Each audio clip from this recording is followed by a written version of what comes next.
Good morning all of you. This is Chavi from Chavi Men's Academy.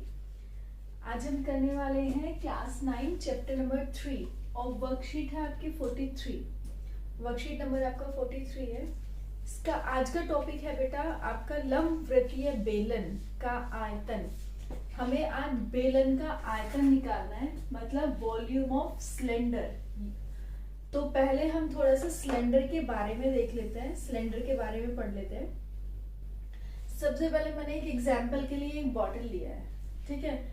ये जो bottle है बेटा ये सिलेंड्रिकल शेप में बॉटल है, सिलेंड्रिकल शेप में।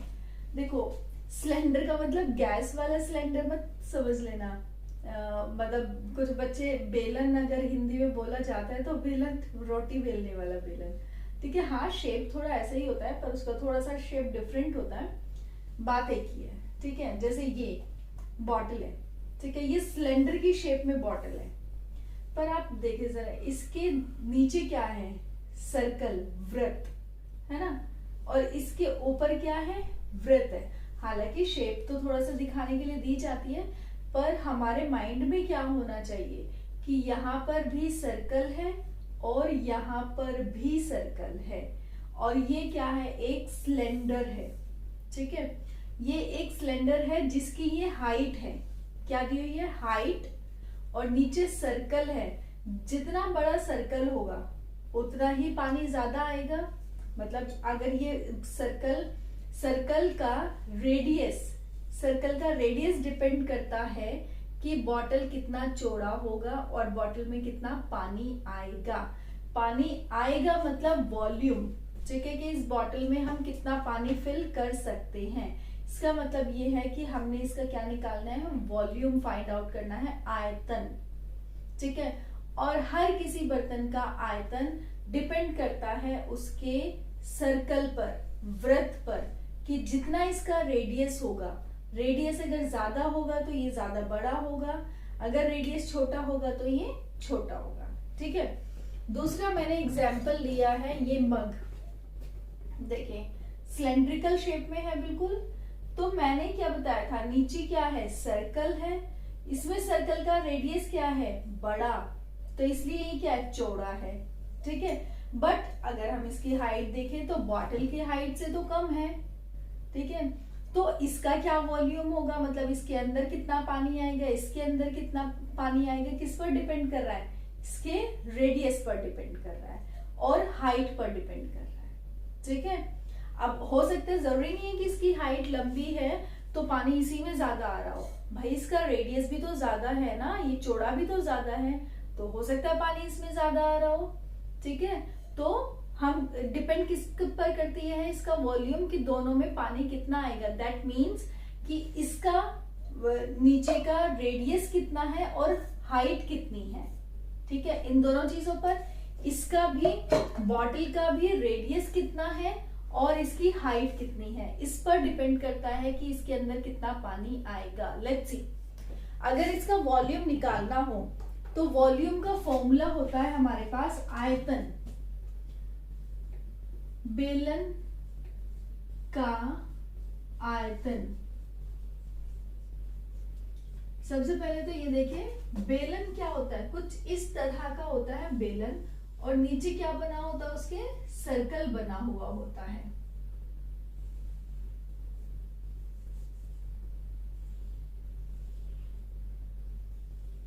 ठीक है। ये सर्कल बना हुआ है और ये क्या दे दिया, इसकी हाइट, और ये क्या दे दिया बेटा, इसका रेडियस, ठीक है। दोनों तरफ सर्कल होता है और सर्कल का क्या, रेडियस और इसकी हाइट।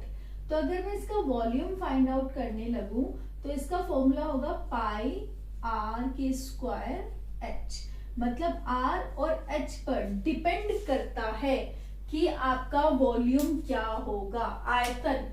इंग्लिश में इसको बोलेंगे वॉल्यूम, ओके। तो इंग्लिश और हिंदी का इतना ज्यादा मैटर नहीं करता है, ओके।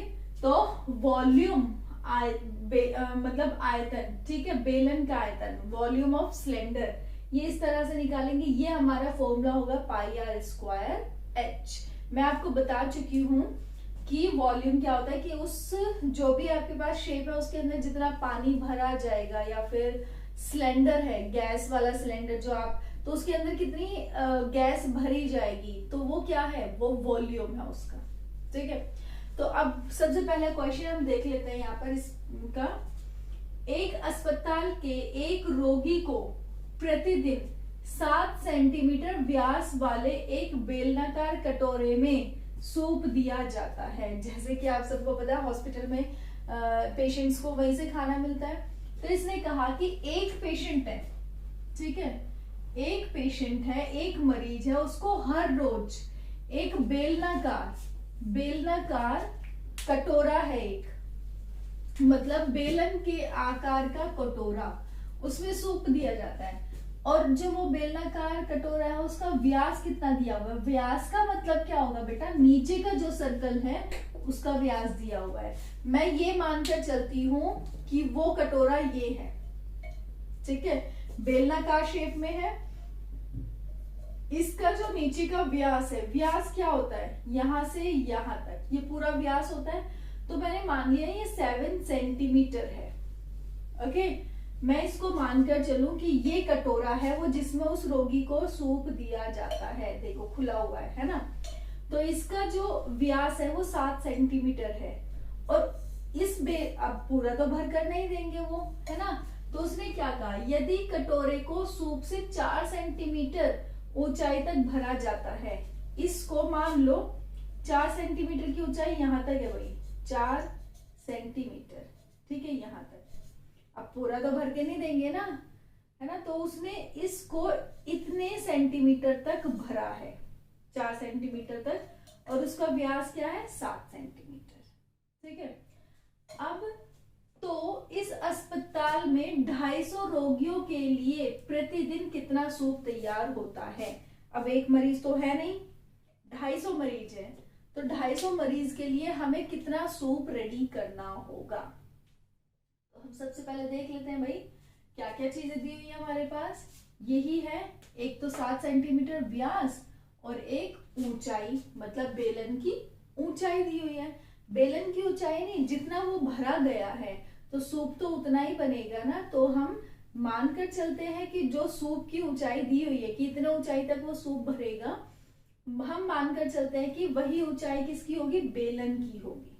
ओके, तो पहले हम ये देख लेते हैं कि एक रोगी के लिए कितना सूप तैयार हो रहा है। फिर देखेंगे हम 250 रोगी के लिए कितना सूप तैयार हो रहा है। पहले हम एक रोगी के लिए सूप तैयार करते हैं। देखो बेटा, क्वेश्चन को सबसे पहले देखते हैं, उसके यूनिट्स देखा करो। ये भी सेंटीमीटर में है और ये भी सेंटीमीटर में है, तो हम आगे करेंगे। पर अगर ऐसा होता कि ये सेंटीमीटर में दोनों नहीं है, एक मीटर में हो और दूसरा सेंटीमीटर में, तो आपको इनकी यूनिट्स को इक्वल करना पड़ेगा। या तो दोनों को सेंटीमीटर बना लो या फिर दोनों को मीटर बना लो। जो क्वेश्चन आप सॉल्व कर रहे हैं उसकी यूनिट इक्वल होनी चाहिए, ठीक है। तो ये सबसे पहला काम है आपका, ये चीज देखना कि यूनिट सेम होनी चाहिए। अगर यूनिट सेम नहीं है तो आप उसको सेम बना लें। दूसरा, मैं यहाँ पर लिखूंगी मुझे दिया क्या है, क्या क्या गया है। सबसे पहले मेरे पास दिया है व्यास। व्यास होता है डायामीटर, डायमीटर डी से डिनोट करते हैं डायमीटर को। ये व्यास दिया है हमें 7 सेंटीमीटर। फिर ऊंचाई मतलब हाइट, हाइट दी है बेटा हमारे पास कितनी? 4 सेंटीमीटर, ठीक है। तो अब हम ये देख लेते हैं कि एक रोगी के लिए कितना सूप तैयार होगा। हम एक रोगी के लिए देखते हैं।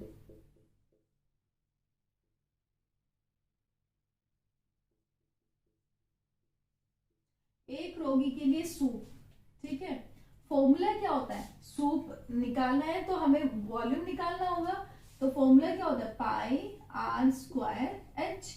अब पाई की वैल्यू क्या है बेटा? 22/7। आर क्या है आपके पास? सॉरी, यहाँ पर आपके पास डी है, ठीक है। ये जो सर्कल है, सर्कल का डायमीटर दिया हुआ है आपको डी। आपको सबसे पहले इसका क्या निकालना होगा? रेडियस। अब इसका ये देखो, 2 रेडियस मिलाकर एक डायमीटर बनता है।